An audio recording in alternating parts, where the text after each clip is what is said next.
Saludos, yo soy Israel Checo y quiero hablarte de un tema muy interesante, el cual nos atañe a todos. El tema del que quiero hablarte es sobre las tentaciones. ¿Quién no ha sido tentado alguna vez? Pero nosotros los cristianos consideramos que las tentaciones siempre vienen del reino de las tinieblas. Sin embargo, hay tres orígenes que tienen las tentaciones: el reino de las tinieblas, el mundo y nosotros mismos. La Biblia dice en el libro de Santiago, capítulo 1, versículo 13, que nosotros somos tentados de parte de nosotros mismos. Escuchemos este versículo y corroboremos esta parte. Cuando alguno es tentado, no diga que es tentado de parte de Dios, porque Dios no puede ser tentado por el mal ni él tienta a nadie, sino que cada uno es tentado cuando de su propia pasión es atraído y seducido. Entonces la pasión, después que ha concebido, da a luz el pecado, y el pecado, siendo consumado, da a luz la muerte. Como pudimos ver, la Biblia establece en estos versículos, que nosotros no podemos creer que Dios nos tienta. Sin embargo, tampoco podemos adjudicarle las tentaciones siempre a otra cosa externa, sino que aquí dice que nuestros mismos deseos, nuestros mismos malos deseos, son los que nos tientan. Esto nos lleva a nuestra naturaleza. La naturaleza es algo de lo que nada ni nadie puede escapar.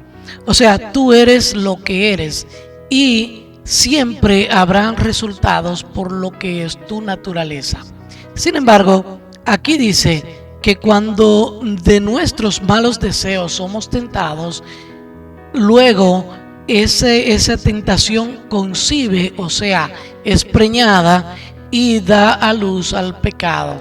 Y ahí es donde se manifiesta el pecado. O sea, que tener malos deseos no es pecar. El pecado es cuando esos malos deseos se llevan a la práctica. Hay tres niveles de tentaciones, los cuales nosotros, los seres humanos, debemos tener mucho cuidado de ellos. Estos son los deseos de los ojos, los deseos de la carne y la vanagloria de la vida. Veamos lo que nos dice en Primera de Juan capítulo 2, del versículo 16 en adelante. No améis al mundo ni las cosas que están en el mundo. Si alguno ama al mundo, el amor del Padre no está en él, porque nada de lo que hay en el mundo, los deseos de la carne, los deseos de los ojos y la vanagloria de la vida, proviene del Padre, sino del mundo. Y el mundo pasa, y sus deseos, pero el que hace la voluntad de Dios permanece para siempre. En estos versículos nos habla de estos tres niveles de donde se gestan las tentaciones. Los deseos de los ojos es algo que pertenece directamente al reino de las tinieblas. O sea, el reino de las tinieblas siempre nos va a tentar enseñándonos cosas. Y eso es lo que hizo con Eva. Le enseñó algo y desde entonces siempre viene usando las mismas artimañas, las mismas estrategias. Pero cuando habla de los deseos de la carne, es algo que viene de nuestra propia naturaleza pecaminosa, que a partir del pecado de Adán y Eva llevamos dentro. Ya cuando habla de la vanagloria de la vida, obviamente está hablando del mundo. Entonces aquí vemos claramente donde las tentaciones vienen del reino de las tinieblas, de nosotros y del mundo, como antes habíamos dicho.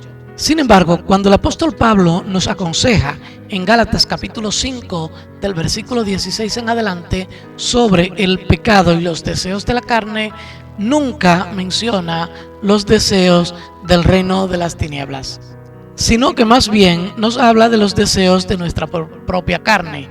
Los versículos dicen de la siguiente manera: Digo, pues, andad en el Espíritu, y no satisfagáis los deseos de la carne, porque el deseo de la carne es contra el Espíritu y el del Espíritu es contra la carne, y estos se oponen entre sí, para que no hagáis lo que quisierais. Pero si sois guiados por el Espíritu, no estáis bajo la ley. Manifiestas son las obras de la carne, que son: adulterio, fornicación, inmundicia, lujuria, idolatría, hechicerías, enemistades, pleitos, celos, iras, contiendas, divisiones, herejías, envidias, homicidios, borracheras, orgías, y cosas semejantes a estas. En cuanto a esto, os advierto, como ya os he dicho antes, que los que practican tales cosas no heredarán el reino de Dios. Lo primero que dice es que andemos en el Espíritu para no satisfacer los deseos de la carne. Entonces el versículo 17 dice que los deseos del Espíritu son contra los deseos de la carne y los de la carne contra el Espíritu. Entonces dice que estos se oponen entre sí.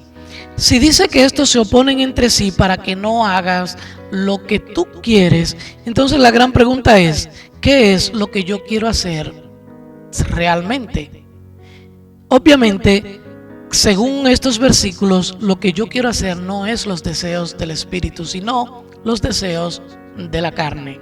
Los deseos de la carne es lo que mi naturaleza me dicta, me ordena hacer. Sin embargo, como el Espíritu y la carne se contrarrestan y se oponen uno al otro para dictándote qué hacer, la única forma que hay de hacer la voluntad de Dios es viviendo en el Espíritu, porque si no vivo en el Espíritu, entonces los deseos de la carne van a triunfar y siempre haré lo que la carne me indica. En esta batalla espíritu contra la carne, siempre debemos luchar porque prime el espíritu y sea siempre vencedor. Nosotros, en nuestra propia naturaleza, no podemos agradar a Dios. Necesitamos la ayuda del Espíritu Santo, quien se comunica con el espíritu que hay en nosotros, y este es quien debe gobernar. Dios te bendiga.